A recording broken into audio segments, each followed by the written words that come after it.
You can do this with a pearl pen, a gloss gel pen, a Glass Effects pen, a glitter liner pen. You know, any of them will work. You could do it with 2 different colors or more. But there you can see, I'm going to blend these all together into one little body piece.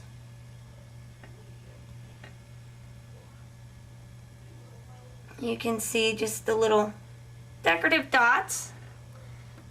Really jazzes up your chipboard piece. A lot better than if you were to leave it just with the Inca Gold, although the Inca Gold is gorgeous. If you have not tried the Inca Gold, you really need to. If you like to make anything but a card type items, especially if you do anything with wood, Inca Gold is a must-have. Okay, so there's your little butterfly. We'll set her aside to dry. Move on to the next thing. Okay, you can emboss them. So easy to emboss. All you have to do is smush it into your Versamark pad or any type of embossing ink pad. Regular ink does not work for embossing. Has to be some sort of an embossing ink.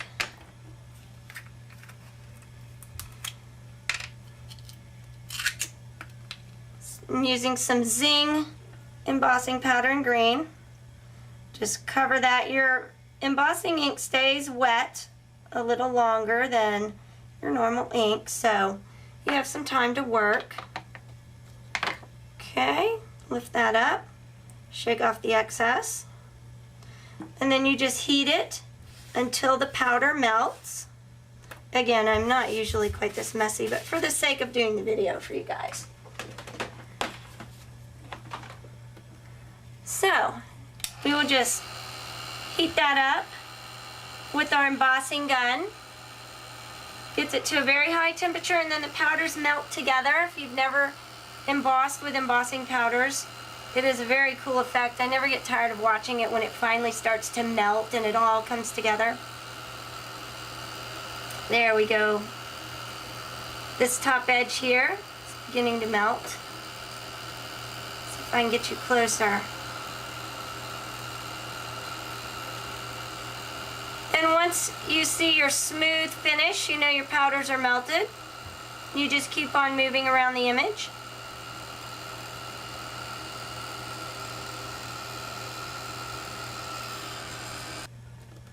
Okay, and there we have our little gorgeous embossed frame. Get you in closer. Quick, simple, easy way to cover a piece of chipboard. Be careful when you're embossing. The embossing powder is very hot. You do not want to touch it right away.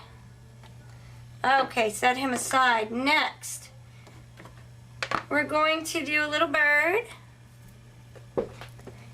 And we're going to make him shimmery, of course, because shimmery is better. We're going to use mica powders. We have these Dreamweaver mica powders. I am using Kimono Red and I have the Tiger, which are a brown and a red. We're just going to smush our chipboard piece around on our Versamark pad again. Get it good and covered. Okay. And now I'm going to take a brush and just kind of randomly brush on some of this really cool mica powder. Mica powders are wonderful. Easy to use, amazing results. Just brush that on. I'm giving her a little red belly. Then we're going to do some brown, the eye of the tiger. Notice I'm not being too exact about this, it's just a silhouette. You could get more detailed if you wanted to draw details on it. We're just going to have it as a silhouette. So again, I'm just kind of randomly brushing it. I blended a little bit at that edge so there's not a hard line right here between the two colors.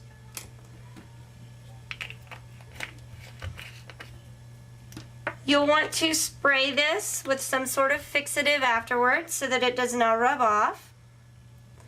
There you have a pretty little shimmery bird. Very shiny. Okay, next up, we'll do some flocking. We're going to flock this dress. Once again, smash it down in your Versamark pad. Get it good and covered.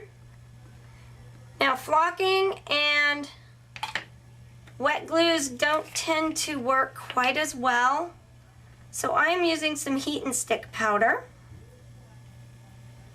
which you heat just like you do embossing powder, and it becomes very sticky. And then we'll dump the flocking on. This is Studio G flocking. Any flocking will work for this. So let's heat it up.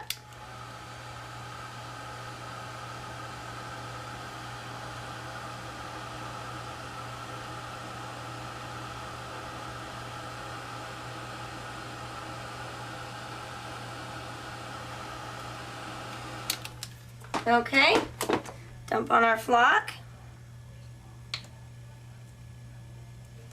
Smooth it around a bit to get good coverage. And then we'll shake off the excess. We'll have a pretty little fuzzy pink dress. Brown would look especially good on those little birds I showed you. But there you have a nice little flocked fuzzy chipboard piece. The pink is very light. You can't see it too well, I think. There you go. Again, there will be pictures at the end. Okay, let's move our flock out of the way here. Okay, are we on the last one? I think we are. All right, now, of course you can always cover chipboard with paper. Very easy to do. You just want a glue or an adhesive that can cover all over in a thin layer. I usually use Mod Podge, but since this is such a little piece, these pieces are so tiny, I'm just going to rub it with this diamond glaze. Make sure I'm getting all the way to the edge, but I don't want it so thick that it's going to be oozing out all over the sides. It's really just that quick and easy.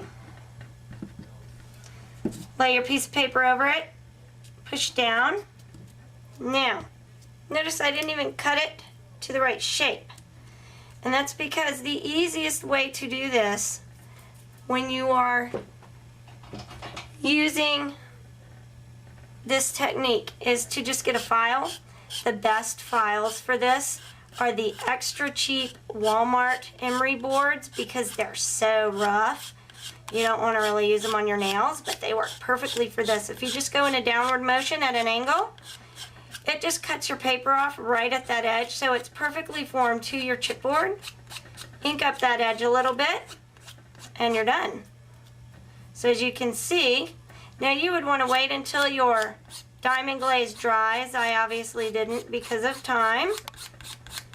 But there you have it. And these little files I'm using are from Close to My Heart. They are a little set of different shaped files, which are really good for getting into the details when you're doing this kind of thing. But as you can see, the shape of the dress is starting to come out. You just ink those edges, and there you have it. Gosh, my lighting is terrible today. Okay, so that was really quick. Any questions, please don't hesitate to email me. You can find just about all of this stuff at Susanna's Custom Art and Card Design on the internet. So please look her up, get these little adorable chipboard pieces and all these fun products, and have a blast. We will be focusing on this for our Messy Monday this month, and you should go check out what the other girls have done as well. Thank you.